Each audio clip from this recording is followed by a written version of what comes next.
Hello दोस्तों, जय हिंद। स्वागत है आप सभी का हमारे इस चैनल पे। मैं हूं प्रवीण कुमार और हम सब अब तक जो है वो औसत चैप्टर का जो है डिस्कशन कर रहे थे प्रीवियस ईयर के पेपर का। ठीक है, तो हमने 2 क्लास इसका कर लिया है। आज तीसरी क्लास है हमारा। तो तीसरी क्लास में आगे बढ़ने से पहले मैं चाहूँगा कि आप सब जिन्होंने सब्सक्राइब नहीं करा है हमारे चैनल को सब्सक्राइब करिए, अपना प्यार दीजिए ताकि हमें भी हौसला अफजाई हो, है ना, हम भी थोड़ा सा खुश हों, है ना, तो हमें भी मोटिवेशन मिले ताकि आप जो है वो हमारा फ़ायदा उठा रहे हैं हमारे इस वीडियो से। और आप सबका जो है जिन्होंने एसएससी एमटीएस की तैयारी, सीएचएसएल की तैयारी या एसएससी जीडी की तैयारी करने का बीड़ा उठाया है अपने सर पर, तो भरसक हमारा ये प्रयास रहेगा कि आप सबका मैथ में एक भी सवाल नहीं छूटे। ठीक है, तो आज का तीसरा क्लास है एवरेज का, है ना। तो एवरेज का तीसरा क्लास का पहला सवाल है, किसी कारखाने में सभी श्रमिकों का औसत वेतन जो है वो 3000 है। ठीक, बहुत सारे श्रमिक हैं मान लीजिए कारखाने में, उसमें जितने भी लोग हैं उन सभी का औसत वेतन जो है वो 3000 है। ठीक, फिर कहता है इन श्रमिकों में 12 उच्च अधिकारी हैं। जितने भी श्रमिक हैं उसमें से 12 जो हैं वो उच्च अधिकारी हैं। उच्च अधिकारी हाई ऑफिशियल, है ना, जो मैनेजमेंट देखते हैं। तो 12 उच्च अधिकारी हो गए और उनका औसत वेतन जो है वो 12000 है। ठीक है, चलिए यहाँ तक समझ में आ गया। फिर कहता है कि शेष श्रमिकों का औसत, मान लीजिए अगर 100 हैं इसमें से श्रमिक, तो 12 को घटा देंगे हम। तो 12 को घटाने के बाद जो श्रमिक बचे, केवल मजदूर वगैरह जो वर्ग के बचे, जो काम करने वाले लोग हैं, उनका अगर औसत वेतन, शेष जो बचे गए श्रमिक, शेष श्रमिकों का औसत वेतन जो है वो आपका दिया हुआ है 2500। ठीक है, पहले 3 चीज़ दिया गया है। टोटल श्रमिक जितने भी हैं कारखाने में उन सभी का औसत वेतन दिया है 3000। उसमें 12 ऑफिशियल हाई ऑफिशियल लोग हैं यानी कि उच्च अधिकारी हैं, उनका है औसत वेतन 12000। और तीसरा औसत वेतन दिया है किनका, शेष श्रमिकों का, मतलब टोटल श्रमिक जिसमें से 12 को भी मिला दिया गया था हाई ऑफिशियल, उनका 3000। हाई ऑफिशियल लोगों का औसत वेतन 12000 और इनको अगर घटा दिया जाए श्रमिकों में से तो उनका जो है औसत वेतन 2500 रुपये हो गया। ठीक है, फिर कहता है कि श्रमिकों की कुल संख्या कितनी है। आप जानते हैं कि श्रमिकों की कुल संख्या हमें बता रहा है, मतलब बताना है। ठीक है, तो मान लीजिए टोटल कुल श्रमिकों की संख्या है x। ठीक, कुल श्रमिकों की संख्या हो गई x मान लिए। ठीक है, तो कुल श्रमिकों की औसत वेतन है 3000 रुपये। तो कुल श्रमिकों का वेतन का योग, टोटल अगर जोड़ दें कुल श्रमिकों का तो 3000 रुपये दिया था। तो श्रमिक हो गए आपके x और उनका औसत वेतन है 3000, यानी कि कुल वेतन उन लोगों को कितना मिलता है, तो 3000x। ठीक, ये पहला इक्वेशन आप मान लीजिए। इसको हम मिटा सकते हैं, सॉल्यूशन इसका अगर चाहिए तो इसको मिटाना पड़ेगा। ठीक है ना, तो मैं मिटा देता हूँ इसे और बढ़ते हैं हम लोग सॉल्यूशन की ओर। ये पहला सॉल्यूशन हो गया। अब फिर कहता है कि 3000 आपका हो गया। अब कहता है उसमें से 12 उच्च अधिकारी हैं। टोटल आपने श्रमिक माना x, तो x में से कुल 12 उच्च अधिकारी का कुल वेतन इन लोगों का कितना होगा, उच्च अधिकारी का औसत दिया हुआ 12000 और कितने लोग हैं 12, तो 12 गुने 12000 कर दीजिए, यानी कि 12 12 है 44, 144 पर 3 0। ठीक, ये दूसरा इक्वेशन। ठीक है, यहाँ तक कोई दिक्कत नहीं। अब तीसरा इक्वेशन करते हैं।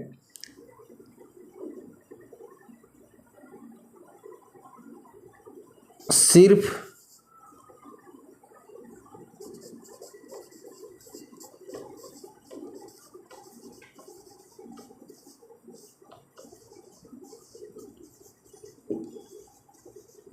सिर्फ श्रमिकों की संख्या अगर निकालें हम, तो आपके पास टोटल श्रमिक थे x, उसमें से 12 उच्च अधिकारी हैं, तो टोटल श्रमिकों, केवल श्रमिक की अगर संख्या निकालना चाहेंगे तो x माइनस 12 हो जाएगा। होगा या नहीं होगा? x माइनस 12 क्यों होगा? टोटल आपके पास कारखाने में काम करने वाले लोग हैं मान लीजिए x, उसमें से हाई ऑफिशियल हो गए 12, तो आपके पास x माइनस 12 बच गए कि नहीं, शेष श्रमिक। इसलिए शेष श्रमिकों का वेतन का योग क्या होगा? तो x माइनस 12 और इन लोगों का औसत वेतन दिया है 2500, तो इसको 2500 से हमें गुना करना पड़ेगा। ठीक है, तो गुना करने पे x से गुना करेंगे 2500, तो 2500 x हो जाएगा, माइनस 12 गुने 2500 करेंगे तो देखिए 25 को 12 से गुना करिए, 12 25 60, 12 दूनी 24 पर डबल 0 है ना, 2 3 0 हो गया, 6 4 10 का 0 हो गया, 2 1 3 यानी कि 30,000 रुपये, 30,000। ठीक है, ये आपका मिल गया तीसरा इक्वेशन। ठीक है, अब सोचिए तीनों इक्वेशन को बढ़िया से गौर से देखिए। टोटल श्रमिकों का वेतन हो गया 3000x, 12 उच्च अधिकारी का जो वेतन है वो 1,44,000, और सिर्फ श्रमिक का वेतन जो है वो ये है। तो इन दोनों का अगर हम लोग वेतन यानी कि 2 और 3 को अगर हम लोग जोड़ दें तो कुल वेतन हो जाएगा कि नहीं, 12 अधिकारी और शेष श्रमिक का वेतन, दोनों को अगर जोड़ दिया जाए तो कुल वेतन के बराबर हो जाएगा। तो आप इसको ऐसे लिखिए 2 + 3 बराबर 1 इक्वेशन। ये क्यों होगा आप ये समझिए, हमारे पास 4 बिल्ली और 2 कुत्ते हैं, हमारे पास 4 बिल्ली और 2 कुत्ते हैं, सब मिला करके कितने जानवर हो गए, 6 जानवर। तो 4 बिल्ली ये हो गई और 2 कुत्ता ये हो गया, इन दोनों को जोड़ दें तो सारा जो है हमारे पास टोटल कितने जानवर हो गए ये मिल रहा है। तो यहाँ कहता है कि सभी श्रमिक मतलब 12 उच्च अधिकारी भी उसमें शामिल हैं, उन लोगों का कुल वेतन है 3000 रुपये। ठीक है, तो कुल वेतन एक तरफ लिख दीजिए आप 3000 रुपये, इस तरफ लिखते हैं हम, ये बढ़िया से सॉल्यूशन हो पाएगा, आपका अच्छा समझ में आएगा। ये कुल वेतन हो गया। दूसरी तरफ कहता है कि सिर्फ 12 उच्च अधिकारी का वेतन है 144 पर 3 0, ठीक है, 1,44,000 रुपये, और सिर्फ श्रमिक जो मजदूर वर्ग के लोग हैं, जो काम करने वाले लोग हैं, उन लोगों का वेतन क्या कहता है 2500x माइनस है 30,000 रुपये। ठीक है, इन दोनों को अगर हम लोग जोड़ दें अच्छे से तो हमें मिल जाएगा टोटल वेतन। अब सॉल्यूशन करिए इसका, एक तरफ 3000x हम रखे रहते हैं, इसको मिटा सकते हैं। ठीक है, एक तरफ रखे रहते हैं हम 3000x, दूसरे तरफ सॉल्यूशन करिए। 1,44,000 में से ये माइनस होगा, यहाँ देखिए प्लस का चिन्ह है, तो 1,44,000 प्लस हो जाएगा 2500x और माइनस हो जाएगा 30,000। ठीक है, अब 30,000 इसमें से आप घटा दीजिए तो क्या होगा, 30,000 घटेगा तो हो जाएगा 14,000, 1,14,000 बचेगा, और सॉरी यहाँ पे माइनस का, हाँ प्लस का प्लस ही रहेगा, ठीक है, प्लस 2500x। ठीक है, इधर बचेगा आपका 3000x, इस x को इधर ले आते हैं तो 3000x माइनस हो जाएगा 2500x बराबर 1,14,000। ठीक है, इसमें से इसको घटा दीजिए तो 500x बचेगा बराबर 1,14,000। 1 0 1 0, 2 0 कट गया, 2 0 से 5 से काटिए इसको, 5 दूनी 10, 5 दूनी 10, 5 8 40, तो x बराबर मिल गया आपको 228। ये x आपने क्या माना है, कुल श्रमिकों की संख्या है ना, आपको पूछ रहा है सिर्फ श्रमिकों की संख्या। ठीक है, तो 228 भी आप कर सकते हो, हाँ 228 जो है आपका कुल श्रमिकों की संख्या है, लेकिन आपको कुल श्रमिकों की संख्या नहीं पूछ रहा है, सिर्फ श्रमिकों की संख्या पूछ रहा है। देखिए यहाँ पे 228 है आपका ऑप्शन, ये सही आपका जवाब आपके तरफ से सोच रहे होंगे तो आप बिल्कुल गलत हैं। ठीक है, यहाँ पे क्या कह रहा है, आपको सिर्फ और सिर्फ श्रमिकों की संख्या पूछ रहा है, तो आपका आ गया x बराबर 228, यानी कि इसमें 12 ऑफिशियल भी लोग जुड़े हुए हैं, तो आपका श्रमिकों की संख्या क्या हो जाएगी, तो 228 माइनस 12 यानी कि 8 में से 2 गया तो 6, 2 में से 1 गया तो 1 और 2 का 2, यानी कि 216 हो गया आपका सही जवाब। 216 यानी कि ऑप्शन नंबर ए। ठीक है, समझ में आ गया। यहाँ पे सिर्फ श्रमिकों की संख्या पूछ रहा है तो श्रमिकों की संख्या 216 है। अगर यहाँ लिखता कुल श्रमिकों की संख्या तो आपका आंसर होता 228। ठीक है, तो ऐसे करके आप इसको सॉल्यूशन करेंगे। ठीक है, चलिए बढ़ते हैं हम लोग अगले सवाल की ओर। चलिए हम लोग अगले सवाल की ओर बढ़ते हैं। कहता है एक बल्लेबाज ने जब अपनी 13वीं पारी में 85 रन बनाए, विराट कोहली उतरा 13वीं पारी में बनाने के लिए, है ना, रन, नॉट आउट बनाया 85 रन, तो उसका औसत जो था पहले उसमें 5 रन बढ़ गया। 12वीं पारी तक जो उसका औसत था उसमें 5 रन का इजाफा हो गया। कहता है 13वीं पारी के बाद उसके औसत रन ज्ञात कीजिए। ठीक है, तो देखिए इसमें बहुत सारा हिडन है। हमने बल्लेबाज वाला सवाल जो है वो पिछली क्लास में कराया था। ठीक है, तो उससे ये थोड़ा सा अलग है सवाल, इसलिए मैंने फिर से इसको रिपीट कराया। आप ये सवाल नहीं सोचिएगा कि ये पुराना वाला सवाल है। ठीक है, पहले वाले सवाल में क्या था कि कुछ औसत दिया हुआ था उसका, और अगले में बता रहा है कि इतना बढ़ गया, तो 13वां पारी में जो है वो कितना रन बनाया, कितना औसत रन हुआ, ऐसा। इसमें क्या कह रहा है कि आपको 13वीं पारी में क्या, उससे पहले कितना रन बनाया था इससे कोई मतलब नहीं है। पहले कह रहा है कि 13वीं पारी में 85 रन बनाया और उसका जो पहले औसत था उससे 5 रन और बढ़ गया औसत में इस बार। ठीक है, तो अब इस बार औसत रन क्या है, ये 16 जनवरी 2023 को शिफ्ट दूसरे में सवाल पूछा गया है। आपके ऑप्शन है 23, 20, 25 या 26। ठीक है, तो डरना नहीं है, ये सॉल्यूशन इसका देखिए बहुत आसान सा क्वेश्चन है ये। मान लीजिए कि 12वीं पारी तक, ठीक है, बल्लेबाज का औसत रन, ये मैं लिख रहा हूं, आपको ध्यान ये देना है कि इसको शॉर्टकट सोचना है। ठीक है, डायरेक्ट आप मान लीजिए 12वीं का बल्लेबाज का औसत रन कितना है तो x है, ये मैं लिख दे रहा हूं आपको समझाने के लिए। औसत रन है x, तो कुल रन 12वीं पारी तक, 12वीं पारी तक कुल रन कितना बनाया है वो, तो 12x कहेंगे आप। ठीक है, यहाँ तक समझ में आ गया। अब 13वीं पारी में जब वो 85 रन बनाता है तब आप लिखेंगे 12x, ये हो गया टोटल रन 12वीं पारी तक। इसमें अगर हम लोग 85 जोड़ देते हैं और 13 से इसको भाग लगा देते हैं, देखिए क्या निकल रहा है ये। ठीक है, 12वीं पारी तक का कुल रन प्लस 13वीं पारी का कुल रन, दोनों को अगर हम लोग जोड़ दें और 13 से भाग लगा दें तो ये 13वीं पारी का औसत निकलेगा। ठीक है, इसमें क्या कह रहा है औसत में, कि औसत में 5 रन का इजाफा हो जाता है। तो पहले था औसत रन x, अब औसत रन क्या हो गया, तो x + 5। ठीक है, बढ़िया से समझिए।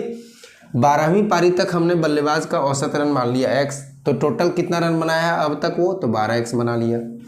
जब 85 रन बना लेता है तो 13वीं पारी में, तो 5 रन उसका औसत में बढ़ जाता है। तो हम लोग औसत रन 13वीं पारी का कैसे निकालेंगे, तो 12 पारी तक कितना रन बनाया उसमें 13वीं पारी वाला रन जोड़ देंगे और उसको 13 से भाग लगा देंगे, यही ना, total run divided by total पारी। तो टोटल रन इन दोनों को जोड़ने पर मिल जाएगा, और 13वीं पारी है इसलिए 13 भाग लगाएंगे, बराबर हो गया x + 5। 5 क्यों जोड़ रहे हैं, क्योंकि 5 रन का औसत का इजाफा हो जाता है। ठीक है, सॉल्यूशन करिए अब। 12x + 85 बराबर 13 को उधर ले जाएंगे, तो 13 × x यानी कि 13x प्लस 13 × 5 यानी कि 13 × 5 = 65। ठीक है, अब x को उधर ले जाइए तो क्या मिलेगा इधर साइड में, तो 13x - 12x।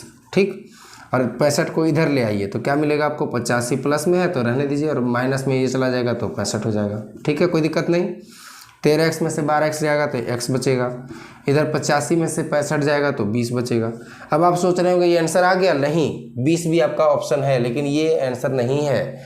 आपको पूछ रहा है 13वीं पारी के बाद उसका औसत रन, तो 13वीं पारी के बाद का औसत रन जो है, आपने x माना है 12वीं पारी तक, 13वीं पारी का औसत रन क्या है, तो x + 5, इसलिए 13वीं पारी तक औसत रन बराबर होगा x + 5 यानी कि 20 + 5 यानी कि 25, ये आपका आंसर है। ठीक है, 25 ऑप्शन नंबर सी जो है वो सही जवाब है। ठीक है, फंसना नहीं है। देखिए ये सब सवाल जो है वो गूगली होते हैं। ठीक है, और चूंकि आपने x बराबर 20 निकाला तो देखिए 20 भी ऑप्शन दे दिया है, ताकि आप गलत करके तुरंत अगले सवाल के लिए बढ़ जाइए। लेकिन फंसना नहीं है इसके उलझन में। आपको जो है वो विराट कोहली बनना है, धोनी बनना है, गूगली फेंकिए या यॉर्कर फेंकिए, हमें तो छक्का ही मारना है। ठीक है ना, तो बस ऐसे बनाना है। चलिए बढ़ते हैं अगले सवाल की ओर। अगला सवाल हमारा कहता है 10 व्यक्तियों के समूह में 20 केजी वजन वाले एक व्यक्ति के स्थान पर एक नए व्यक्ति के शामिल होने से उनका वजन 7.9 केजी बढ़ जाता है। ठीक, 20 लोगों का एक ग्रुप है, इसमें से बाहर चला जाता है 20 केजी का एक आदमी। ठीक, और इसके जगह पे एक नया आदमी आता है, मतलब आदमियों की संख्या टोटल 10 की 10। ठीक, लेकिन एक जो नया आदमी आता है इसके वजह से पहले जो औसत थी x मान लीजिए, तो इस बार क्या हो गया, नया इसके जाने से x + 7.9 हो जाता है। ठीक है, तो नए व्यक्ति का वजन क्या है? देखिए अगर सिलसिले ढंग से बनाना चाहेंगे तो इस सवाल का जवाब जो है देना पॉसिबल नहीं है। ठीक, तो एकदम आसान तरीका से समझिए कि आप ऐसे सवाल को एकदम इजी वे में बना सकते हो। ठीक है, ये सवाल जो है वो 16 जनवरी 2023 को शिफ्ट चौथे में पूछा गया था। ठीक है ना, आप इजी वे में समझिए, इसको बेसिक कह लीजिए, ट्रिक कह लीजिए, या जो भी कह सकते हैं आप समझिए। कहता है सोचिए सिंपल सी वे में कि अगर वजन बढ़ रहा है इसका मतलब है कि जो आदमी गया वो 20 केजी से ज़्यादा का होगा। ठीक है, तो 7.9 केजी बढ़ जा रहा है कितने लोगों पे, तो 10 × 7.9 केजी बढ़ रहा है। ठीक है, यहाँ केजी लिखता हूँ, बराबर कितना बढ़ रहा है, 79 केजी। ठीक है, आई बात समझ में? क्या कह रहा है, 10 व्यक्तियों के समूह में जब एक आदमी चला जाता है 20 केजी का और एक नया आदमी आता है, उससे 7.9 केजी प्रत्येक आदमी का औसत जो है वो बढ़ जाता है। ठीक है, तो 7.9 केजी प्रत्येक आदमी में बढ़ता है, यानी कि 7.99 केजी जो है वो प्रत्येक आदमी को गुना करेंगे अगर हम, तो 79 केजी बढ़ जाता है।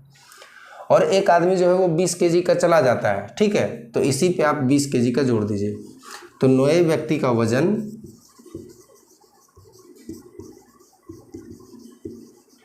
बराबर लिखेंगे औसत में अंतर या औसत में बदलाव प्लस पुराना व्यक्ति का वजन।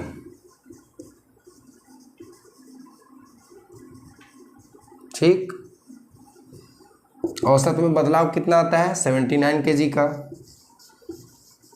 और कितना केजी का आदमी भाग गया था, 20 केजी का।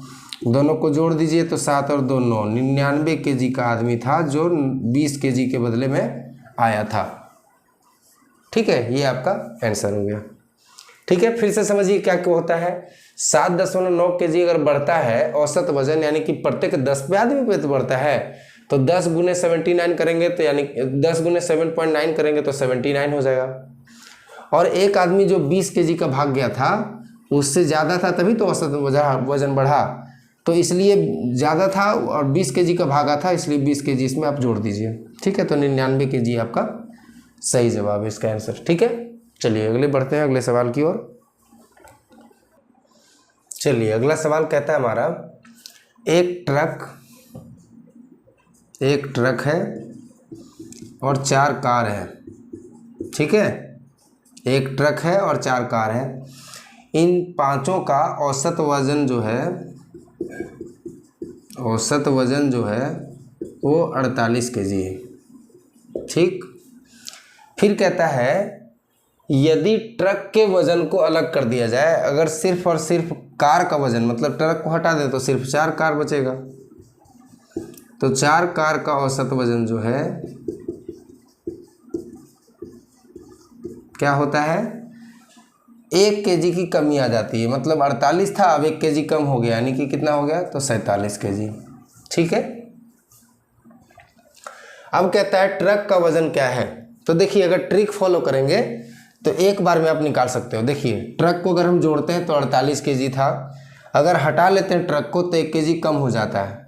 तो किससे कम हो जाता है, 48 से।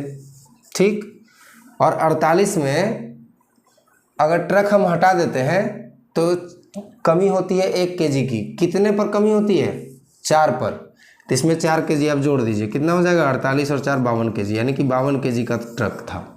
ठीक, ये आपका ट्रिक कहता है। अगर ये तरीके से अगर आप बनाना चाहोगे तो उसको भी मैं दिखा देता हूँ, लेकिन अगर ट्रिक फॉलो करेंगे तो 48 kg का आपने एक ट्रक निकाल दिया बाहर, तो इसलिए 48 kg हो गया इसका भी। प्लस में जो कमी आती है वो इसके कारण ना कमी आती है, कितने में कमी आती है, तो 4 कारों में कमी आती है, तो 4 इसमें और जोड़ना है हम लोग को, तो निकल गया 52। ये हो गया ट्रिक। अब इसका बेसिक देखते हैं, क्या कहता है, एक ट्रक और 4 कार, यानी कि 5 व्हीकल हो गए, 5 गाड़ी हो गए, तो 5 गाड़ी का औसत वजन हो गया 48।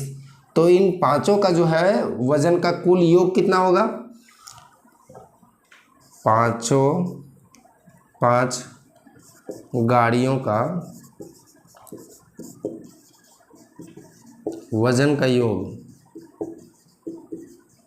ठीक, बराबर क्या होगा, तो 48 गुने 5 जोड़ दीजिए, गुना करिए, सॉरी, 8 × 5 = 40 से 0, 4 5 के 20 और 4 24, 240 kg। ठीक, ये इक्वेशन 1। अब जब हम लोग ट्रक को निकाल देते हैं तो 4 कार बचती है, उन लोगों का औसत हो गया 47 kg, यानी कि 4 कारों के वजन का योग क्या होगा, 4 गुने 47 kg, है ना, गुना करिए, 7 चौके 28 का 8 साथ में 2, 4 चौके 16, 2 18, है ना, 188 kg। ठीक है, अब क्या कहता है, जब हम इन दोनों को घटा देते हैं तो देखिए 4 कार से 4 कार कट जाएगा, यानी कि ट्रक का बचेगा।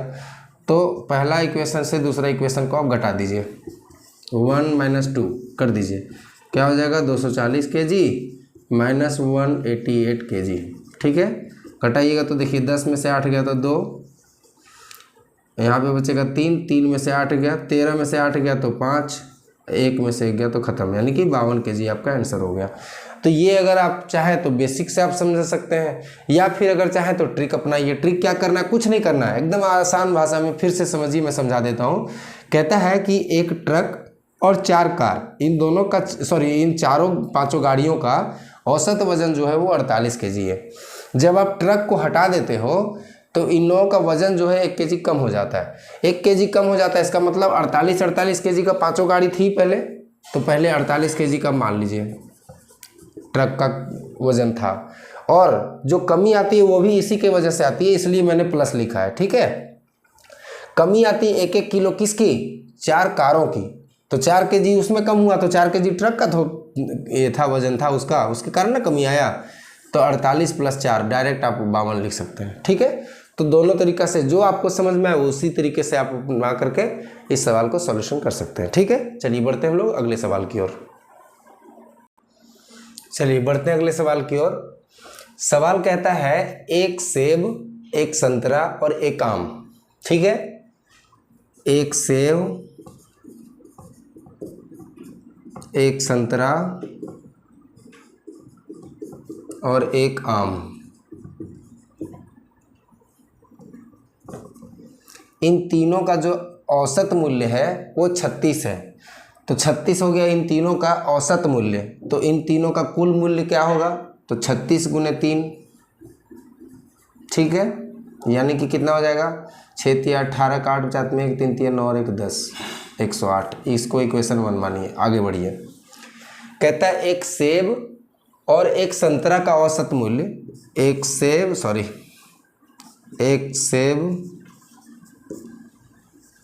और एक संतरा,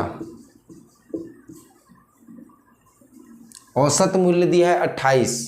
ठीक है, तो इन दोनों का मूल्य कितना होगा, तो 28 × 2 कुल मूल्य, 28 दूनी 56 होता है। इसको इक्वेशन आप 2 मानिए। बढ़िए आगे, फिर कहता है एक संतरा और एक आम का औसत मूल्य, एक संतरा, क्या कर रहा हूँ मैं, एक संतरा और एक आम, हाँ ये कर सकते हैं, एक आम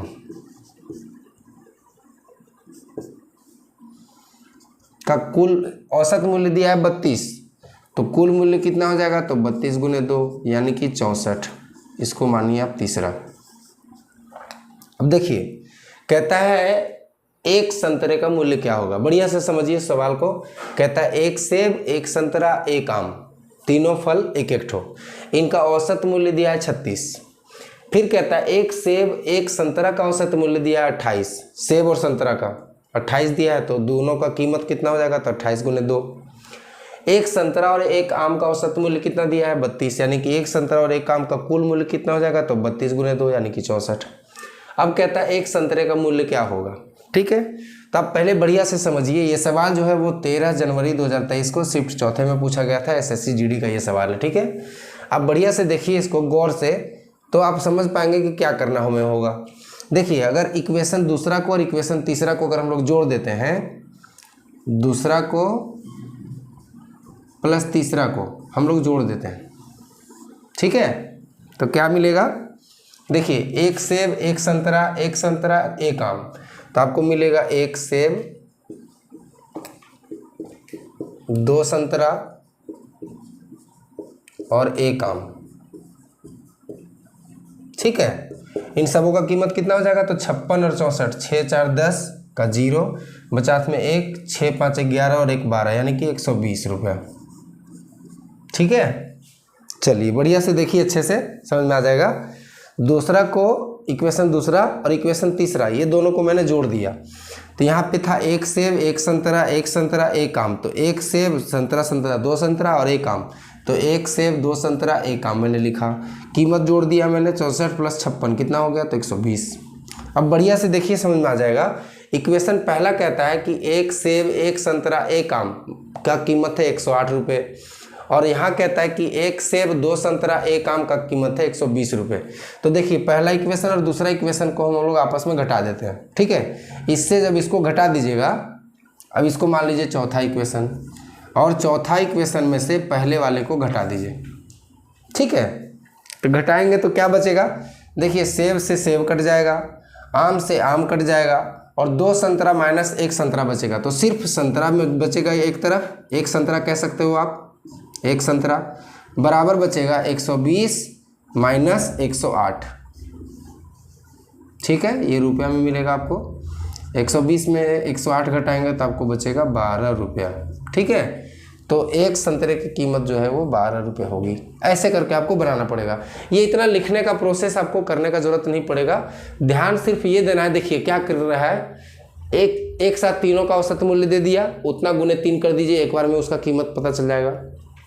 दूसरे तरफ कहता है इक्वेशन, देखिए दोनों में कुछ ना कुछ मिक्स कर देगा, जिसके कारण आपका तीसरा वाला जो है मिलना ही मिलना है। कहता है एक सेब और एक संतरा पहले वाले में, दूसरे में कहता है एक संतरा एक आम। अगर दोनों को सॉल्यूशन करके जोड़ देंगे तो एक सेब दो संतरा एक आम मिल जाएगा। इन दोनों का कीमत जोड़ेंगे तो 120 में हो गया। अब इसमें से दूसरे में से इसको पहले वाले को घटा दीजिए, तो इसमें से जब इसको घटाएंगे तो आम और सेब तो कट जाएगा। दो संतरा में से एक संतरा घटेगा तो एक संतरा बचेगा, और दूसरे तरफ 120 में से 108 घटाएंगे तो 12 रुपये बचेगा। आपका ऑप्शन नंबर सी जो है वो इसका सही जवाब है। चलिए बढ़ते हैं हम लोग अगले सवाल की ओर। चलिए अगला सवाल की ओर बढ़ते हैं। आज का सवाल नंबर 6 कहता है यदि 40 kg भार का एक व्यक्ति शामिल हो जाता है ग्रुप में, तो एक समूह का औसत वजन जो है वो 1 kg बढ़ जाता है। ठीक है, फिर कहता है यदि इस व्यक्ति का भार जो है वो 28 kg होता, 40 kg की जगह पे कितना होता, 28 kg, तो समूह का औसत जो है वजन 1 kg कम हो जाता। पहले क्या है, 40 kg का था, तो औसत वजन में जो है वो 1 kg का इजाफा हो जाता है। ये औसत वजन है और ये वास्तविक वजन है। ठीक, चलिए समझ में आ गया। 40 kg का आदमी जो है वो समूह के अंदर आता है, तो पहले जो औसत वजन था उसमें से 1 kg का इजाफा होता है, इसलिए मैंने यहाँ प्लस का नोट किया। ठीक है, ये समझिएगा।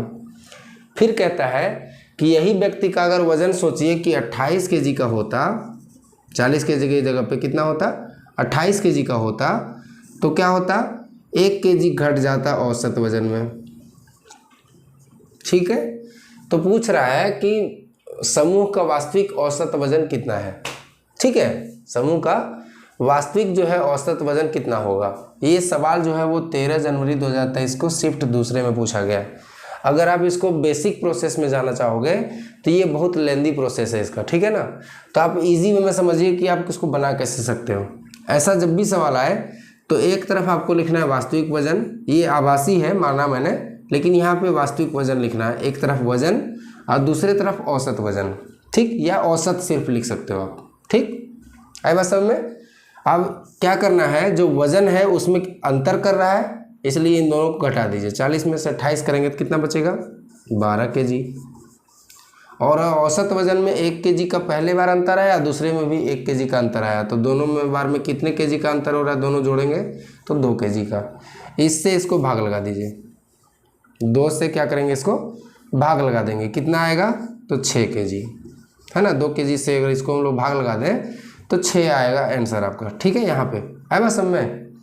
क्या कर रहे हैं फिर से समझिए। एक तरफ हमने वास्तविक वजन लिखा, जो वजन का आदमी जा रहा है समूह के अंदर, दूसरे तरफ हमने लिखा है औसत।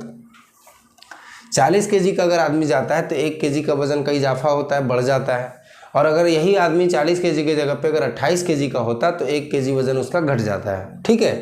तो आप क्या करेंगे, इन दोनों को जो है एक तरफ लिखिए वास्तविक वजन, एक तरफ लिखेंगे उसका औसत। क्या अंतर हो रहा है उसमें वो हम लोग बाद में। वास्तविक वजन जो है 40 kg के से 40 kg की जगह पे अगर 28 kg का होता है, यानी कि 12 kg इसमें अंतर आता। और औसत वजन में क्या अंतर आता, तो 1 kg बढ़ रहा है 1 kg घट रहा है। इससे घट रहा है बढ़ रहा है इसको मतलब नहीं है। अंतर क्या आता तो 1-1 kg का, यानी कि 2 kg का, ठीक है। इससे इसको जो औसत है उससे इसको हम लोग भाग लगा देंगे, कितना आएगा 6, ठीक है। अब पूछ रहा है चूंकि वास्तविक औसत वजन कितना है, 28 जो है आपने क्या किया है, माना है कि अगर 28 kg का होता तो ऐसा ऐसा होता। अगर मैं आपके घर गया होता तो आप खाना खिलाते, मैं घर नहीं जाऊँ तो खाना नहीं बनेगा ना मेरे लिए। तो वही चीज़ है कि 28 kg का तो चूंकि है नहीं वो आदमी तो वास्तविक में है 40 kg का, ठीक है ना। तो आप क्या करेंगे, वास्तविक औसत वजन बराबर क्या होगा, तो चूंकि 40 kg का था, वास्तविक वजन यही है, उसमें से जो भाग लगाने पे यहाँ पे आया है 6, उसको आप घटा दीजिए। तो 40 में से 6 kg घटाएंगे अगर आप, तो बचेगा कितना 34 kg। ये आपका हो गया आंसर, ठीक है। 34 kg यानी कि ऑप्शन नंबर ए, ये आपका सही जवाब है, ठीक है। तो आज के लिए इतना ही, हम लोग फिर मिलेंगे नेक्स्ट वीडियो में औसत का और कुछ अतरंगी सवाल लेकर के, अटपटे सवाल लेकर के, जो आपको उलझाएंगे, है ना, गूगली के रूप में फंसाएंगे। लेकिन आप फंसेंगे बिल्कुल नहीं, क्योंकि मैं इतनी बढ़िया तरीके से उसकी तैयारी कराऊंगा कि आप औसत, या इससे पहले जो मैंने सेशन कराया है आपका LCM SCF का, या फिर कराया है नंबर सिस्टम का, अगर आप सबों को लगता है कि कुछ सवाल मेरे से छूट रहे हों, या हो सकता है कोई और अदर बुक फॉलो कर रहे हो जिसमें कुछ सवाल ऐसे हैं जो अब तक मैंने नहीं कवर करे हैं, तो आप लोग कमेंट सेक्शन में उसे डाल सकते हैं फ़ोटो के रूप में भी, या कमेंट सेक्शन में आप लिख करके भी आप भेज सकते हैं हमें, मैं उसका सोल्यूशन ज़रूर करूँगा, ठीक है ना, अगले वीडियो में। तो तब तक के लिए धन्यवाद। आप सब जो है बढ़िया से तैयारी करिए, खूब मन लगा के पढ़िए। SSC GD इस बार 100% क्रैक होगा आप सबसे। और मैथ का सवाल जो है वो एक भी सवाल आप लोग स्किप करने वाले नहीं हो हमारी ये वीडियो देख करके। तो हमें ढेर सारा प्यार दीजिए, लाइक करिए, सब्सक्राइब करिए, ठीक है। जय हिंद।